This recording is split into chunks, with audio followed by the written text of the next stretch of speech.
저녁 무렵 그레고르는 겨우 깊은 잠에서 깨어났다. 무슨 약속이 있어서가 아니라 이제는 눈을 떠야 할 시각이었다.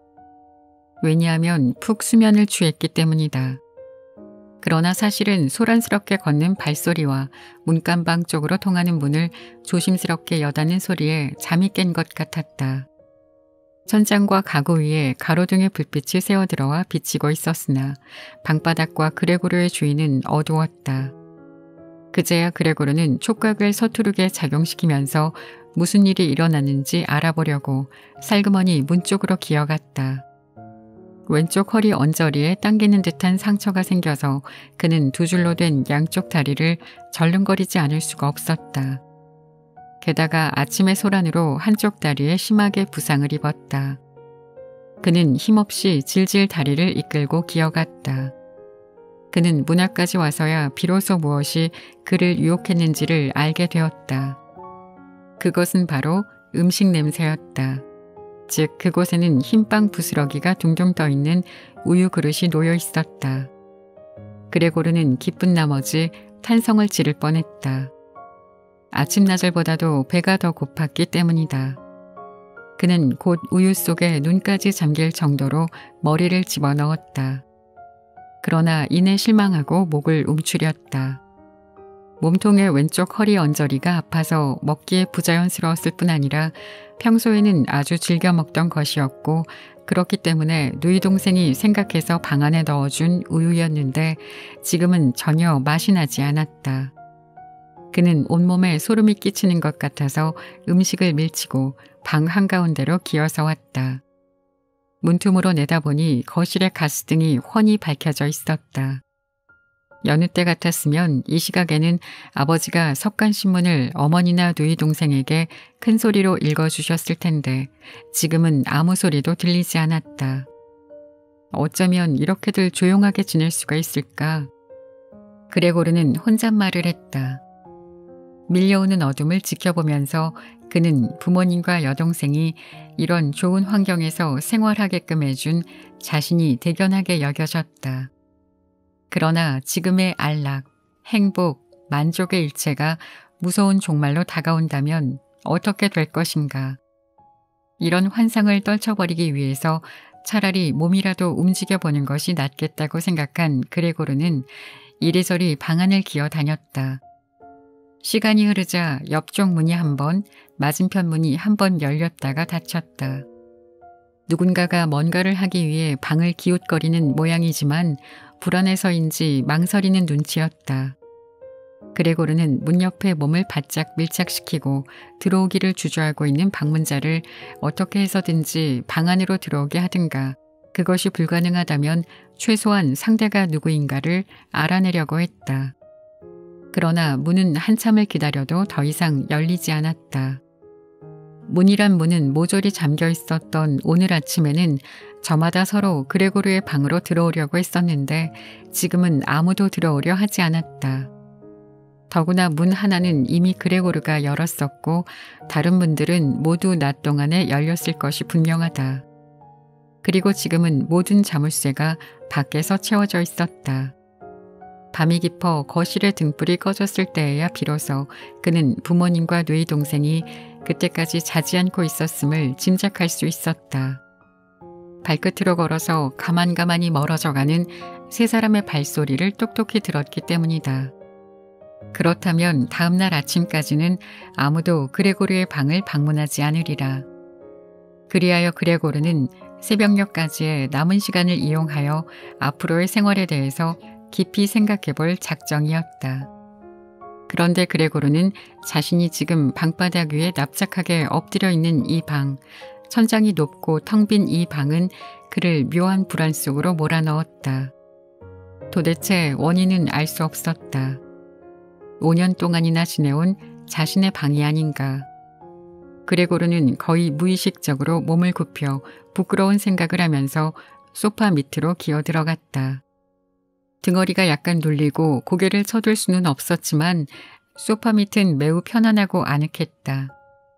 단지 몸통이 너무 커서 전신이 완전히 들어가지 않는 것만이 안타까웠다. 밤새도록 소파 밑에 엎드린 채로 가끔은 꾸벅꾸벅 졸기도 하고 이따금 배가 고파서 잠에서 깨어나기도 하고 또 걱정과 막연한 희망에 사로잡히기도 하면서 하룻밤을 새웠다. 그러나 아무리 생각해 보아도 결론은 한 가지였다. 즉 당장은 침착하게 가족들로 하여금 인내와 최대의 조심성으로서 그로 인해 일어나는 여러 가지 불쾌감을 견딜 수 있도록 해주어야 한다는 것이다.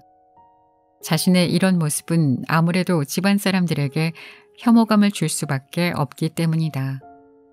해가 채 뜨기도 전인 새벽녘에 그레고르는 자기가 다진 결심을 시험해 볼 기회를 얻었다. 문간방에서 어느새 옷을 갈아입은 누이 동생이 긴장된 얼굴로 문을 열고 방 안을 들여다본 것이다. 그녀는 한참 뒤에 소파 밑에 있는 오빠를 발견하자 스스로를 어찌할 바를 몰라 하다가 밖에서 문을 닫아버렸다. 하지만 이내 자신의 태도를 뉘우친 양 다시 문을 열고는 안으로 들어왔다. 마치 중병 환자나 낯선 사람의 방에 들어오는 듯 조심스러운 태도였다. 그레고르는 소파 가장자리까지 목을 빼고 누이 동생을 관찰했다. 우유를 마시지 않은 이유를 누이 동생이 알아줄까? 배가 고프지 않아서 먹지 않은 게 아닌데 좀 더 구미에 맞는 맛있는 것을 가져다 줄 수는 없는 걸까? 시키지 않아도 자진해서 가져다 준다면 얼마나 좋을까? 그로서는 누이 동생으로 하여금 그것을 깨닫게 하느니보다는 차라리 굶어 죽는 편이 나을 것 같았다. 다행히 누이 동생은 조금도 줄지 않은 우유 그릇을 곧 발견했다. 그릇 주위에 약간의 우유가 흘러있을 뿐 우유는 그대로 남아있었다. 그녀는 곧 그릇을 집어 들었다. 맨손이 아니라 걸레 조각으로 말이다. 그러고는 마시지 않은 우유를 들고 밖으로 나갔다. 이번에는 우유 대신에 무엇을 가져다 주려나 하고 그레고르는 기대를 걸고 이것저것 생각해 보았다. 그러나 누이 동생이 정성껏 들고 온 것을 보고는 그는 다시 말문이 막혀버렸다. 누이 동생은 오빠의 식성을 시험해 보기 위하여 여러 가지 음식물을 한꺼번에 가지고 와서 그것들을 헌 신문지 위에다 펼쳐 놓았다. 그것들은 반쯤 썩은 채소와 저녁 식사 때 먹다 남은 가장자리에 흰 소스가 말라붙은 뼈다귀, 건포도와 편도 몇 알, 그레고르가 이틀 전에 이런 것도 먹을 수 있느냐고 핀잔을 주었던 치즈, 아무것도 바르지 않은 마른 빵과 버터를 바른 빵, 똑같이 버터를 발라 소금을 뿌린 빵, 그리고 물을 담은 그릇이었다. 아무래도 이것은 그레고르를 위해 정해놓은 음식인 모양이었다. 누이 동생은 서둘러 나가더니 밖에서 방문을 잠가버렸다. 누이 동생은 그레고르가 자기 앞에서는 아무것도 먹지 않을 것이라고 생각했던 것이다. 문을 잠근 것은 다른 사람이 보지 않으니 마음 놓고 식사하라는 그녀의 신호였다. 그는 밥을 먹기 위해서 다리를 꿈틀거리기 시작했다. 상처는 어느새 다 나아버린 듯했다. 이제는 아무데도 아프지 않았다. 이 점에 대해서 그레고르는 몹시 놀랐다. 한 달 전에 칼로 벤 손가락이 어제까지 욱신욱신 쑤셔대지 않았던가. 그렇다면 나의 감각이 갑자기 둔해진 것이 아닌가 하고 생각하며 그는 허겁지겁 치즈를 먹기 시작했다. 여러 가지 음식 중에서 그레고르의 구미를 당긴 것은 다름 아닌 치즈였다. 치즈, 채소, 소스의 순서로 순식간에 먹어치우며 만족스러운 나머지 눈물까지 흘러나왔다. 그런데 신선한 식품 쪽은 오히려 맛이 없었다. 무엇보다도 냄새부터 견딜 수가 없어서 먹고 싶은 것만을 골라 한쪽 옆으로 끌어와 놓고 먹기까지 했다. 그가 음식을 다 먹어치운 후 원래의 자리로 돌아가 태평스럽게 뒹굴고 있는데 누이 동생이 천천히 열쇠를 돌리는 소리가 들려왔다. 소파 밑으로 들어가라는 신호였다. 이미 막 잠이 들려는 상태였음에도 그는 급히 소파 밑으로 기어들어갔다. 그런데 누이 동생이 방 안에 있는 동안의 그 짧은 시간조차 소파 밑에 들어가 있는 일이 그레고르로서는 쉽지 않은 고역이었다. 왜냐하면 음식을 잔뜩 먹었기 때문에 배가 불러 얕은 소파 밑은 갑갑해서 숨도 제대로 쉴 수 없을 지경이었기 때문이다. 누이 동생은 재빨리 모든 음식을 쓸어 통 속에 넣고는 나무 뚜껑을 닫은 후에 방을 나갔다. 그레고르는 숨이 막혀 질식할 듯한 상태에서 약간 튀어나온 눈으로 누이 동생의 모습을 바라보았다. 누이 동생이 등을 보이며 돌아서자마자 그레고르는 바로 소파 밑에서 기어나와 기지개를 켜며 편안한 자세가 되었다. 이런 식으로 매일의 식사가 그레고르에게 제공되었다. 아침 식사는 부모님과 하녀가 일어나기 전에, 점심 식사는 식구들의 식사가 모두 끝난 후에 주어졌다. 왜냐하면 점심 후에는 늘 부모님은 잠시 동안 낮잠을 잤고 하녀는 누이 동생의 심부름으로 시장을 보러 외출하기 때문이었다. 물론 아무도 그레고르를 굶겨 죽이려 생각하지는 않았지만 그런 시간에 음식을 주는 이유는 결국 집안 사람들이 그레고르를 피하고 싶었기 때문이며 그레고르에 대한 이야기는 누이 동생의 입을 통해서 듣는 것만으로도 만족했기 때문이다. 또 누이 동생으로서는 가족들에게 더 이상 이 일로 걱정을 끼쳐 슬픔을 더 크게 확대시키고 싶지 않았던 것이다. 그레고르로서는 도대체 첫날 아침에 의사와 열쇠장수를 어떤 구실을 붙여서 돌려보냈는지 그 무렵의 일을 전혀 알 수가 없었다. 그레고르가 하는 말은 상대방이 이해하지 못했으며 또 사람들은 그레고르가 자신들의 이야기를 정확하게 이해할 수 있으리라고는 아무도 믿지 않았기 때문이다. 그런 상황이었기 때문에 누이 동생도 그레고르의 방에 들어와서는 가끔씩 한숨을 쉬거나 성자의 이름을 외우며 기도하는 것 외에는 아무 말도 하지 않았다. 따라서 그레고르도 그것을 듣는 것으로 만족할 수밖에 없었다. 그레고르는 가족과 격리된 순간부터 외로움을 느꼈다. 조금이라도 사람의 목소리가 들리면 그는 곧 문 옆으로 기어가서는 몸을 문에다 바짝 붙였다. 특히 처음 며칠 동안에는 속삭이는 소리이기는 했지만 그에 대한 이야기가 나오지 않은 적이 한 번도 없었다. 이틀간을 계속해서 3번의 식사 때마다 어떻게 할 것인지를 상의하는 말소리가 들렸다. 식사와 식사 사이의 시간에도 집안의 누군가가 자기에 대하여 서로 이야기하는 소리가 들렸다. 즉 아무도 혼자서는 집에 남아있고 싶어 하지 않았던 것이다. 그러나 만일의 경우를 위하여 집안 식구가 모두 나가버릴 수는 없으므로 언제나 최소한 2사람은 집안에 남아 있었다. 하녀가 이번 일에 대하여 무엇을 어느 정도로 알고 있는지는 충분히 알 수 없었다. 그러나 이미 첫날에 그녀는 어머니 앞에 무릎을 꿇고 당장 그만두고 싶다는 말을 했다. 그리고 15분쯤 지나 마침내 집을 나갈 때에는 마치 큰 은혜나 입은 것처럼 눈물을 흘리면서 해고시켜준 데에 대하여 감사를 표시하고 이쪽에서 부탁하지도 않았는데 이번 일에 대해서는 털끝만큼도 다른 사람에게 말하지 않겠노라고 굳게 맹세하고 떠났다. 이미 첫날 아버지는 아내와 누이 동생에게 모든 재정 상태며 장래의 전망에 대해 설명해 주었다. 그는 이따금 작은 금고에서 문서나 장부 같은 것을 들고 왔는데 이 금고는 5년 전 그의 사업이 파산했을 때 겨우 건져낸 것이었다. 복잡한 자물쇠를 열고 필요한 것을 찾은 후에 다시 잠그는 소리가 들려왔다. 부친의 이러한 설명은 어떤 점에서는 그레고르가 강금 생활을 시작한 이래로 그의 마음을 위로해주는 최초의 것이었다. 이제까지 그는 부친이 파산했기 때문에 빈털터리가 되어버렸다고만 믿고 있었다. 부친은 최소한 그레고르에게 그 반대의 말은 하지 않았던 것이다. 또 그레고르 쪽에서도 거기에 대해서 부친에게 물어본 적이 없었다.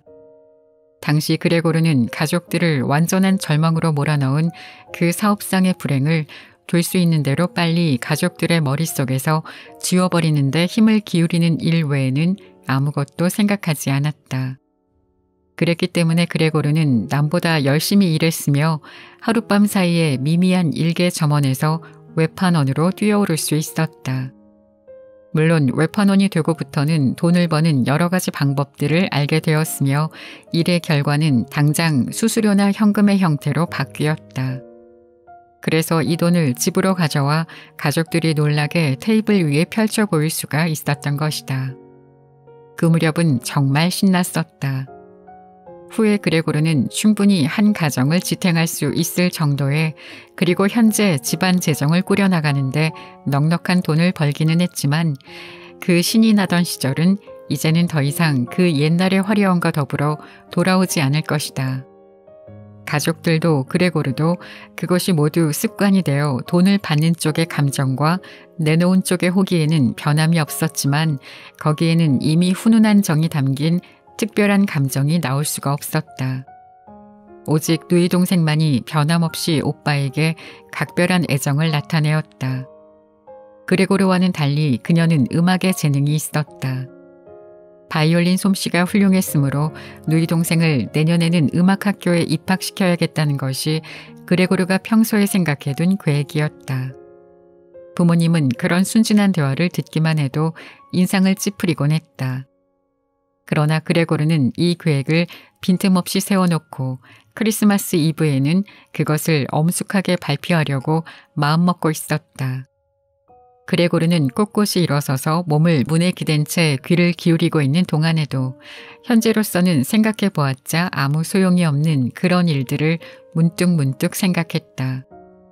때로는 엿듣기 위해 귀를 기울이고 있는 동안 온몸에 허기가 져서 무의식 중에 머리를 문에 부딪히는 일도 있었다. 그럴 때면 급히 문을 꼭 붙들었다. 왜냐하면 그러한 아주 작은 소리까지도 옆방 사람들의 귀에 들어갈 경우에는 모두가 말을 멈춰버리기 때문이다. 그레고르는 그들의 대화를 거의 모두 엿들었다. 왜냐하면 아버지는 자신의 말을 누누이 반복하는 버릇이 있었기 때문이다. 그것은 아버지로서도 이미 오랜 세월 동안 그런 이야기를 꺼내지 않은 데다가 또 이야기를 듣는 어머니도 단번에 상대방의 말을 이해하는 법이 없었기 때문이다.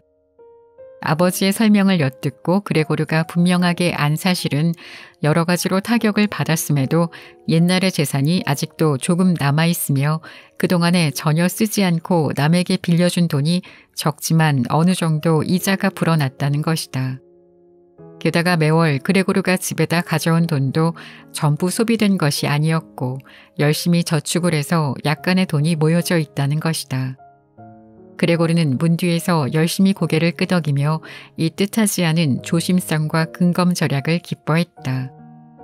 옛날에 이러한 여유 있는 돈이 있었다면 부친의 부채를 모두 갚아버리고 홀가분하게 그 직장을 그만둘 수도 있었겠지만 지금에 와서 생각하면 부친이 취한 옳은 행동이 집안에 행운을 가져왔다는 것은 의심할 여지가 없었다. 돈이 좀 있긴 하지만 그 정도의 적은 이자로 한 집안의 생활을 꾸려나가는 것은 힘든 일일 것이다. 아마도 그 정도의 돈으로는 1년이나 겨우 2년 정도 연명할 수 있을 것이다. 결국 그것은 손을 대서는 안 될 돈이었고 만일의 경우를 대비하여 남겨두어야 할 정도의 금액에 지나지 않았다. 생활비는 다른 방법으로 벌어야만 된다. 그런데 아버지는 건강하기는 했지만 나이가 많은 데다가 5년 동안이나 아무런 일도 하지 않고 지내왔기 때문에 일을 할 자신감을 상실하고 있었다. 더욱이 고생만 하고 전혀 보람이 없었던 그의 평생에서 처음으로 얻은 휴가라고 할 수 있는 이 5년 동안에 완전히 살이 쪄버려서 몸조차 자유로이 움직일 수 없는 상태였다. 그렇다면 어머니가 일을 해야 되는데 어머니는 심한 천식을 앓고 있어서 항상 창문을 열어놓고 소파 위에서 지내야 하는 형편이 아닌가. 그렇다면 남는 것은 누이 동생인데 이제 겨우 17살의 소녀로서 지금까지의 생활이라야 몸치장이나 하고 잠만 자고 고작해야 부엌 심부름이나 하고 돈이 들지 않는 구경이나 다니고 무엇보다도 바이올린을 켜는 일이나 하면서 지금까지 지내온 어린아이가 아닌가. 이 어린 누이 동생이 어찌 한 집안을 떠맡을 수가 있겠는가. 옆방에서 대화가 여기까지 나오면 언제나 그레고르는 문에서 떠나 바로 옆에 있는 싸늘한 가죽 소파 위에다 몸을 내던졌다. 수치심과 슬픔 때문에 몸이 달아올랐기 때문이다. 그레고르는 가죽 소파 위에서 꼼짝하지 않고 소파에 씌워진 가죽을 쥐어뜯는 일이 잦아졌다. 그런가 하면 때로는 힘든 줄도 모르고 의자를 창가로 밀고 가서 창턱에 기어오르기도 했으며 어떤 때는 그냥 의자에 의지한 채 창에 기대어 예전의 창밖을 바라보면서 느꼈던 일종의 해방감을 막연하게 회상하기도 했다. 매일 그렇게 바라보고 있노라니 이제는 조금 떨어진 곳에 있는 것도 날이 갈수록 그 윤곽이 차츰 희미해져 갔다. 예전에는 아침 저녁으로 눈앞에 보이는 건너편 병원 건물이 보기 싫어서 견딜 수 없었는데 그 병원도 이제는 볼 수 없게 되었다. 자신이 한적하기는 하지만 그래도 도시 한복판인 샬롯테가에 살고 있다는 사실을 확실히 기억하지 못하고 있었다면 그는 창밖의 전망이 회색 하늘과 회색 대지가 분간되지 않은 채 뒤섞여 있는 황야라고 해도 별로 의심치 않았을 것이다. 주의력이 깊은 누이 동생은 단 2번 창가에 놓여 있었던 의자를 발견한 후 방 청소를 끝내면 항상 창가의 그 자리에다 의자를 갖다 놓았다.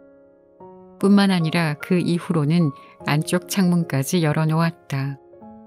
만일 그레고르가 누이 동생과 이야기가 통해서 그런 모든 것에 대해 감사를 표시할 수만 있었다면 누이 동생의 보살핌을 좀 더 편안한 기분으로 받아들일 수도 있었을 것이다. 그러나 그것이 불가능했기 때문에 그의 마음은 더욱 괴로웠다. 그레고르는 누이 동생이 방 안에 있는 동안에는 항상 소파 밑에서 움츠려 있어야 했다. 그러나 누이 동생을 충분히 이해할 수 있었다. 만일 누이 동생이 그레고르의 방에서 창문을 닫은 채로 일할 수만 있었다면 그는 이런 고통을 느끼지 않았을 것이다. 변신한 지 1달쯤 지난 어느 날 그레고르는 꿋꿋이 선 채로 꼼짝도 하지 않고 조용히 창밖을 내다보고 있었다. 누이 동생은 그러한 그레고르의 모습을 보자 기겁을 했다. 누이 동생은 방 안으로 들어오지 않았을 뿐만 아니라 뒷걸음질을 치다가 문을 닫아버렸다. 모르는 사람이 보았다면 그레고르가 누이 동생이 들어오기를 기다리고 있다가 그녀에게 덤벼들려고 한 것이 아닌가 하는 생각을 해도 무리는 아니었을 것이다.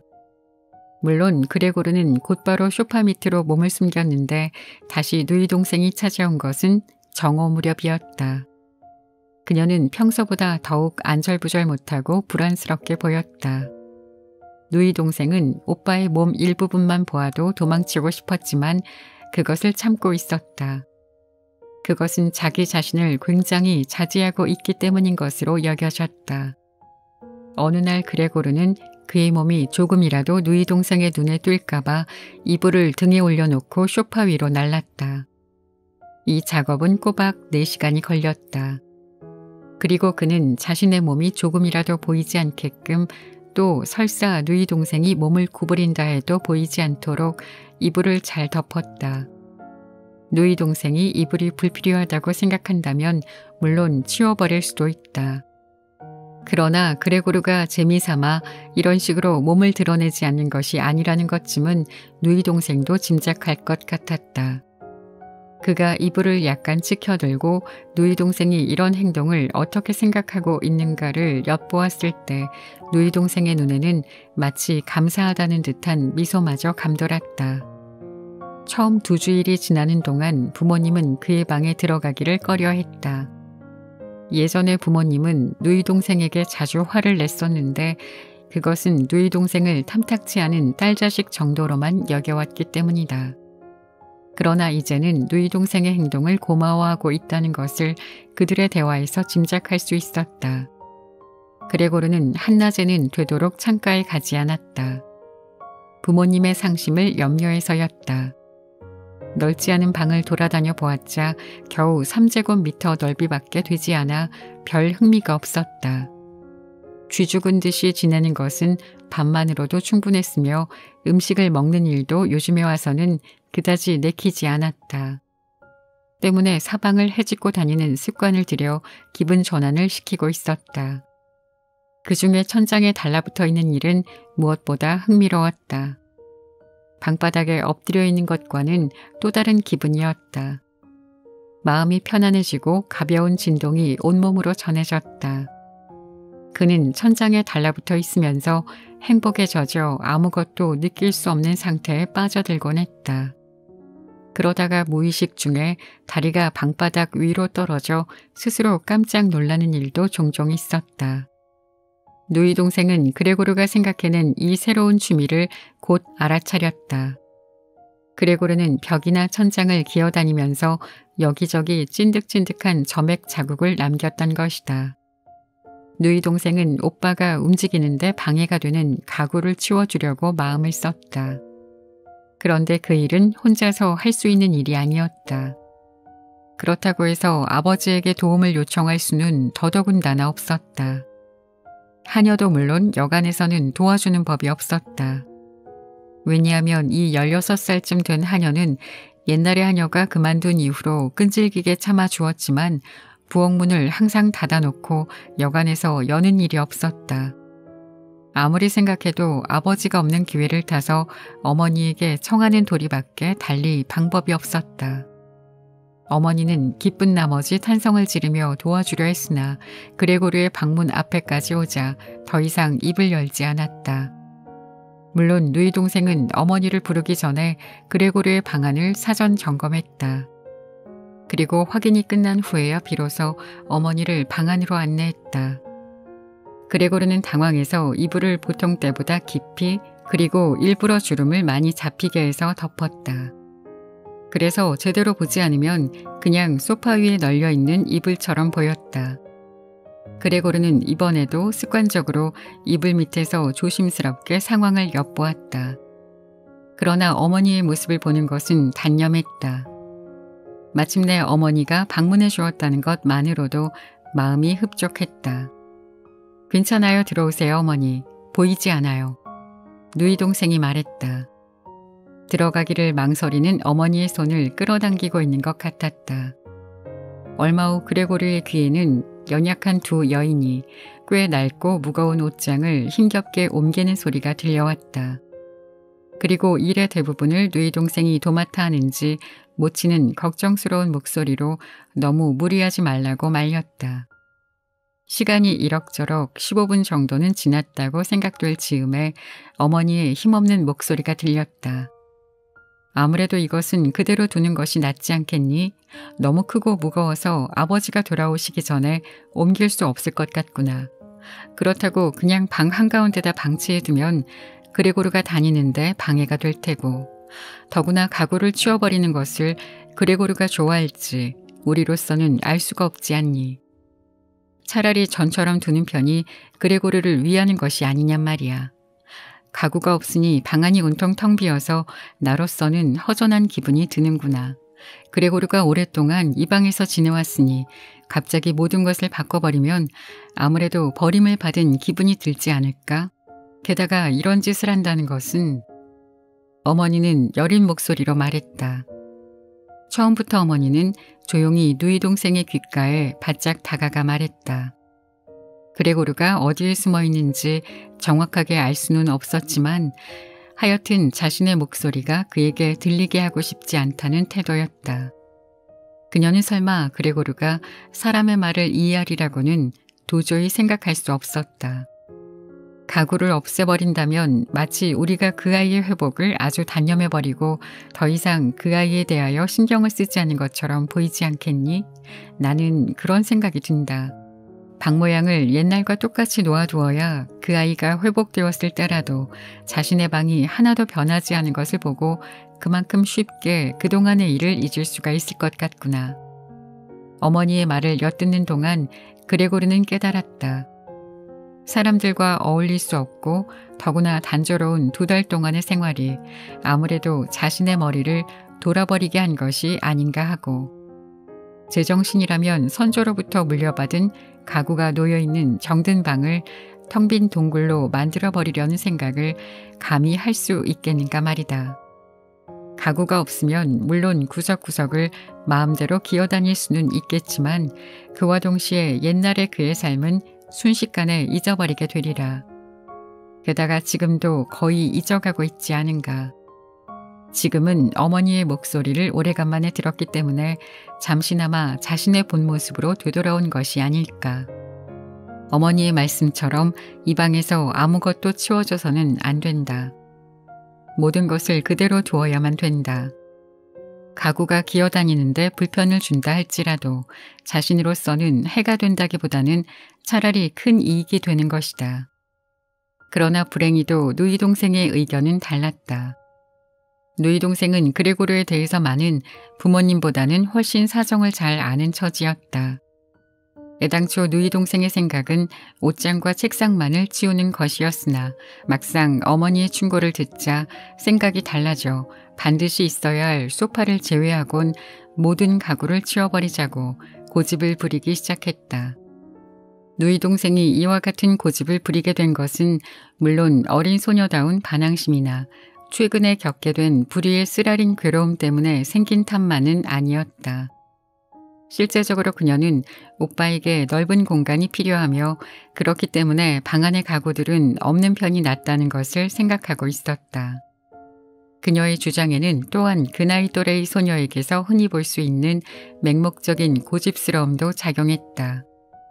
이러한 정열은 언제나 자신을 충족시킬 수 있는 기회를 찾게 되는데 그 심리가 지금 그레텔을 유혹해서 그레고르의 처지를 더욱 비참하게 만들고 있었다. 지금 그레텔은 한층 더 열심히 그를 위해서 봉사하겠다는 열정에 사로잡혀 있을 뿐 아니라 그 유혹에 빠져 있었던 것이다. 사방에 아무것도 없는 텅 빈 방에 그레고르가 혼자 남게 되면 그레테 이외에는 누구도 들어오지 않으려 하지 않겠는가. 이런 이유에서 누이 동생은 결코 자신의 결심한 바를 되돌리지 않았다. 어머니는 지금 그레고르의 방에 있는 것만으로도 무척이나 겁먹은 듯이 불안해 보였다. 그래서 곧 아무 소리 없이 옷장을 옮기는 일을 도왔다. 그런데 이 옷장은 없더라도 별 문제가 안 되었지만 책상은 달랐다.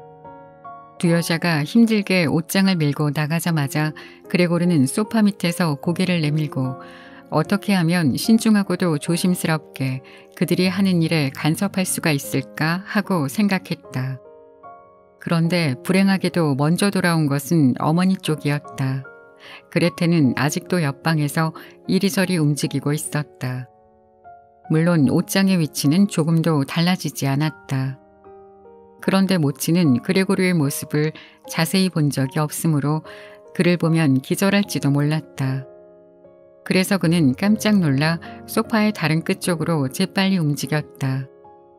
그러나 그때 이불의 앞쪽이 조금 들쳐진 것은 어쩔 수가 없었다. 그것만으로도 어머니는 반응을 보였다. 어머니는 한 걸음 옆으로 물러서며 큼직한 갈색 반점을 보고 말았다. 그녀는 그것이 그레고르라는 것을 깨닫기도 전에 비명을 질렀다. 아, 저게 뭐냐? 사람 살려요. 어머니는 양팔을 벌리고 밖으로 뛰어나가더니 거실 소파로 쓰러졌다. 그레고르! 누이 동생은 주먹을 쳐들고 날카로운 시선으로 그레고르를 쏘아보았다. 이것이 그레고르가 변신한 이후 처음으로 누이 동생이 직접 그에게 한 첫마디 말이었다. 누이 동생은 어머니의 의식을 회복시킬 만한 약재를 찾기 위해 옆방으로 뛰어갔다. 그레고르는 자책과 불안에 쫓겨 기어다니기 시작했다. 벽과 가구와 천장을 이리저리 기어다녔다. 방 전체가 빙빙 돌기 시작하더니 절망 상태에서 천장 위에 있던 그레고르는 아래 책상 위의 한복판에 떨어지고 말았다. 이로부터 얼마간의 시간이 흘렀다. 그레고르는 맥없이 늘어진 채 누워 있었다. 주인은 조용했다. 그때 초인종이 울렸다. 하녀는 주방에만 틀어박혀 있었기 때문에 그레테가 나가야만 했다. 아버지가 돌아온 것이다. 무슨 일이 있었니? 아버지의 첫마디였다. 그레테의 표정을 보고 모든 것을 짐작한 것이 틀림없다. 어머니가 기절하셨어요. 하지만 지금은 괜찮아지셨어요. 그레고르가 기어나왔지 뭐예요. 그레테의 목소리가 잘 들리지 않는 것은 분명히 아버지의 가슴에 얼굴을 파묻고 있기 때문일 것이다. 네, 그럴 줄 알았다. 내가 항상 주의를 주었는데도 여자들이란 도대체 사람 말을 안 들어먹는단 말이야. 그러니까 이 모양이지. 아버지는 그레테의 아주 간단한 보고를 듣고 그레고르가 무슨 난폭한 짓이라도 저지른 것으로 생각하는 모양이었다. 그래서 그레고르는 아버지의 마음을 진정시킬 수 있는 일을 해야만 했다. 그에게 사정을 설명할 시간도 가능성도 없었다. 그는 자신의 방문 앞으로 달려가 몸을 문에 바짝 붙였다. 이렇게 하면 현관에서 들어오는 아버지께서 문만 열어주면 곧 자신의 방으로 들어가려고 하는 자신의 뜻을 알아주리라 생각했다. 그러나 아버지는 그레고르의 이러한 섬세한 마음씨를 헤아릴 수 없었다. 그는 방 안으로 들어서자마자 그레고르 하고 소리쳤다. 분노와 희열이 뒤섞인 듯한 묘한 목소리였다. 그레고르는 고개를 돌려 아버지 쪽을 쳐다보았다. 그의 눈앞에 있는 아버지는 정말 상상도 못했던 모습을 하고 있었다. 물론 최근에는 기어다니는 일에 정신이 팔려서 집안이 어떻게 돌아가는지 통 모르고 지내었다. 그러니 달라진 집안 사정과 부딪힐 각오가 되어 있어야 했다. 그런데 그것은 그렇다 하더라도 과연 이 사람이 정말 내 아버지란 말인가? 옛날의 아버지는 그레고르가 일찍 출장을 떠날 때면 침대 속에 축 늘어져 자고 있었고 저녁에 출장에서 돌아오면 잠옷차림으로 안락의자에 앉아 그를 맞이했었다. 항상 그랬던 아버지가 지금은 단정한 자세로 똑바로 서 있었다. 은행 수의와 같은 몸에 잘 어울리는 금단추가 달린 감색 제복을 입고 있었으며 저고리의 옷깃 부분 위로 나온 턱은 두 겹으로 겹쳐 있었다. 새까만 눈썹 밑에는 생기 있고 초롱초롱한 눈이 번쩍였다. 백발의 머리도 단정하게 빗질을 해서 머리카락이 착 달라붙어 빛나고 있었다.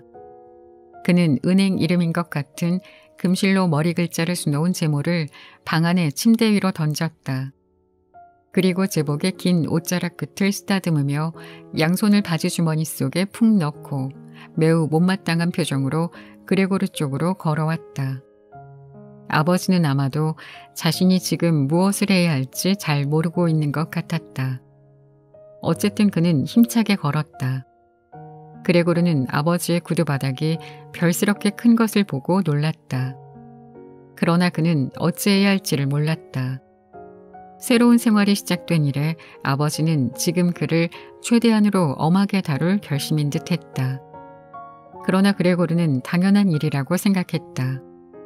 그래서 아버지가 다가오면 도망치듯 물러섰고 아버지가 멈추면 그도 따라 움직이지 않았다.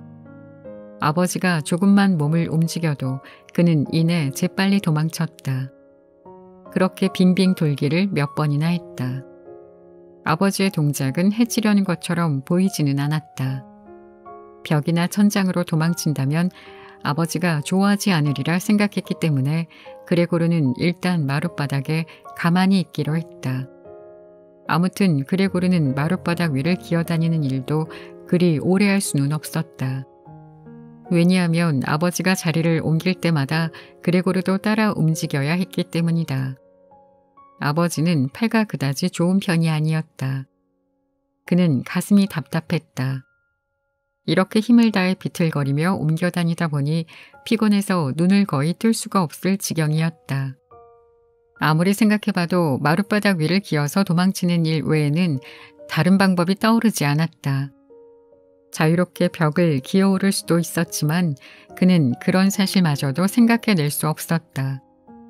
게다가 벽면에는 정성을 들여 조각한 가구류 때문에 군데군데 뾰족하게 튀어나온 곳이 많았다. 바로 그때 그의 옆으로 무엇인가가 날아오더니 그의 앞으로 굴러갔다. 그것은 사과였다. 연이어 두 번째 사과가 날아왔다. 그레고르는 놀란 나머지 그 자리에 멈춰 섰다. 더 이상 기어서 도망쳐봤자 이제는 헛일이었다. 아버지는 폭격을 가할 결의를 굳히고 있었기 때문이다. 찬장 위에서 사과를 꺼내 주머니에다 가득 넣고는 마치 전기장치로 조정되는 기계처럼 마룻바닥 위로 굴리는 것이었다. 슬쩍 던진 사과 한 개가 그의 등을 스쳤다.